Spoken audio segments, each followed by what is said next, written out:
Pour it on, pour it on, pour it on, pour it on. As the rushing water wears away the stone. Pour it on, pour it on, pour it on, pour it on. Wash away the lies and let the truth be shown. From the land of justice flows the river of freedom, and there's people banned from drinking there. Now it's time to stand and let the cleansing waters of truth flow everywhere. Pour it on, pour it on, pour it on, pour it on. As the rushing water wears away the stone. Pour it on, pour it on, pour it on, pour it on. Wash away the lies and let the truth be shown. Pour the truth upon the lies and watch them crumble. Pour on light to chase the dark away. To the dim confusion, pour out all your knowledge to turn night into day. Pour it on, pour it on, pour it on, pour it on. As the rushing water wears away the stone. Pour it on, pour it on, pour it on, pour it on. Wash away the lies and let the truth be shown. Now it's time to reconnect the disconnected, to reclaim our future from the past. Let the time come soon when every single prisoner emerges free at last. Pour it on, pour it on. By the time we got to New York, I had been on the road for a week and a half. I had been suffering from long-term chronic back pain for over 25 years, and a week and a half on the road, and the back pain had taken a toll on me. I had to be admitted to the hospital in New York City. Luckily, Colin Henderson stepped up to the plate and was able to do an interview for me, which I could not do because I was in the ER. Luckily, the interview went great, except the picture was out of focus just a little bit, but it's just a beautiful picture with New York City in the background. So I was looking for a job, and I found an ad on Craigslist for art classes. It was really great. It gave me a lot of experience with children, and it was wonderful. But the hiring process was a little sketchy.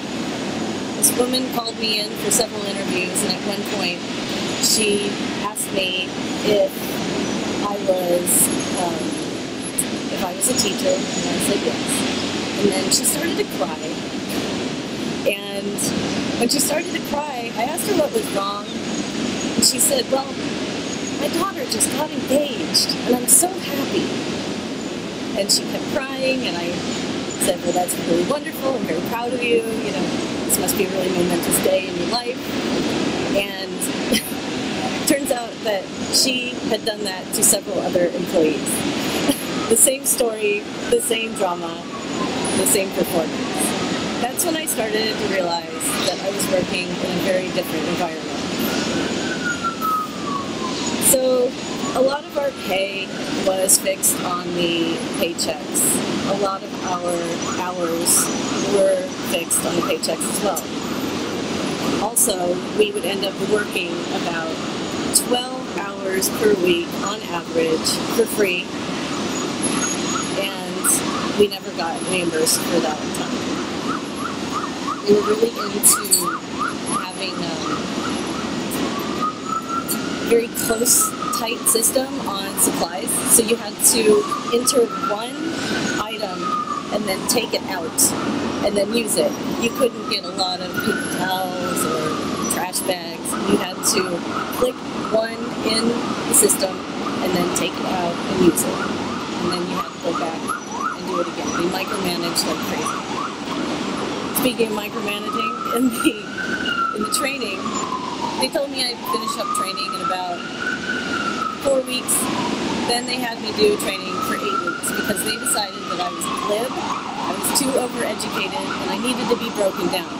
So I experienced a series of play demos, demo kits, essay writing, and I even hold a certificate in the basic study manual completion. So, which front group was it? It was an art class. Just an art class, so yeah. it had, okay, wow.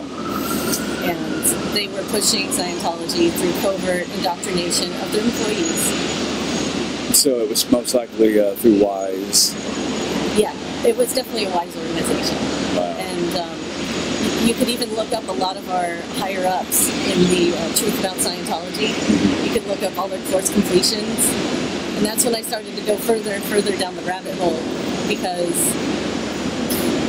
I just couldn't believe that I was involved with this group. We were harassed about scheduling. We were harassed about our health. If we were asked to come in to cover a shift and we were sick, they would tell us, they would start auditing us and asking us all these really personal questions. One time I wanted to go camping with some of my coworkers, and they asked me what I was doing with my coworkers on my day off. And they even sent me a series of emails telling me that I need to tell them what I'm doing on my day off. Wow. Yeah. It's really abusive.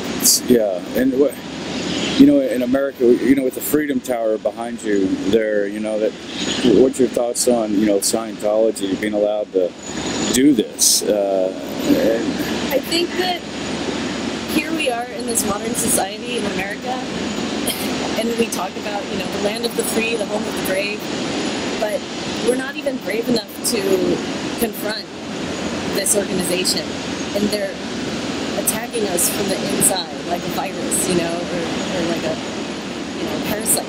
Yeah. And they're even feeding off of our governmental funds. They are having their employees paid nothing, and so then they have to get on welfare. They have to take on Medi-Cal. It means reaching off the system just for their needs. And to do what? What do they want to do? It's so crazy. Make lots of money. Right. Make tons of money. Yeah. So some of the other things that happened involved, during my training, I was kind of put through the series of exercises that, what's his name from the master? Ron Hubbard? No, Joaquin Phoenix, his character. Freddie Quell. Yes. I had to do those exercises too. Mine involved taking my shoe off and telling them what was on the bottom of it over and over again, having to get water over and over again. Then writing down all of my goals and aspirations that I haven't achieved and why. And then they said it would go in my permanent record. That's, wow. Yeah, it was crazy. It was just, also, they referred to everything that we did as tech, so they were using a lot of the jargon. Mm-hmm. And I even ended up writing a research paper for my school on their strong-arming the education system, Scientology's infiltration, you know, America's education. And it was pretty lengthy. It had graphs and charts. And my professor decided that he wasn't going to read it. But he gave me an A++. Oh, good. Also, a lot of my coworkers were harassed with, you know, certain tech. They were brought in and put on the e-meter because they wanted to find out more about certain employees' health problems. They would audit them like crazy. They had to do the concourse. They had one of my friends sitting all the way on the curb in the parking lot, and then they were shouting at her from the office, doing this concourse. Step farther away, shouting at her more. Step farther away, shouting at her more. I had to do the bull baiting drill. And they screamed obscenities at me, and it was, I couldn't understand how this fit in with my job. I just couldn't understand. It was beyond belief. Do you think? Would you agree that they possibly were trying to bring you in? Oh yeah, definitely. And in that case, they even asked me at one point, because I have a certain medical condition, and my staff training officer asked me if I would be willing to go down to Clearwater and meet his friend who could help me with my condition. And that's when I knew that They were more involved with recruiting than making. Was that one? That was. What was the main aha moment? The main aha? It was when I sat down my first day, my very first day. Why did I stay? That's the next question. My very first day I sat down and there was a book that we had to read. It was called the Basic Study Manual, or Learning How to Learn. They had stacks of those books, demo kits, all this stuff laid out on the table, and dictionaries, stacks of dictionaries underneath the table. And I opened up this book and it said, written by L. Ron Hubbard. And I thought, okay, they're really serious. Because I had asked them during the interview, I noticed that you involve a lot of L. Ron Hubbard management practices with this. I see the texts, the tome on the shelf. But, how deep does this go? Oh no, we're only here to, do what we do. And I said, okay, fair enough. I'm trying to be very open, very agreeable, and how bad could it be? Isn't the law on my side? No. So I sat down with that basic study manual, opened it up, and it was just so apparent that this was going to be a very, very long training session. Reading that book made me so confused, and they kept telling me, well, you're confused because you don't know the definition of so go look it up. Okay. Word clear. Way to create self-doubt in a very educated person who has spent a lot of time working with people and children, and they see me, they just want to snap me in half. But I needed a job. That's why I stayed. And also because I saw how deep it was going to go, and I felt it's almost my calling to figure this out for other people. Have you, throughout your experience in all this, have you ever experienced their, experienced their fair game practice? No, I haven't. I was lucky.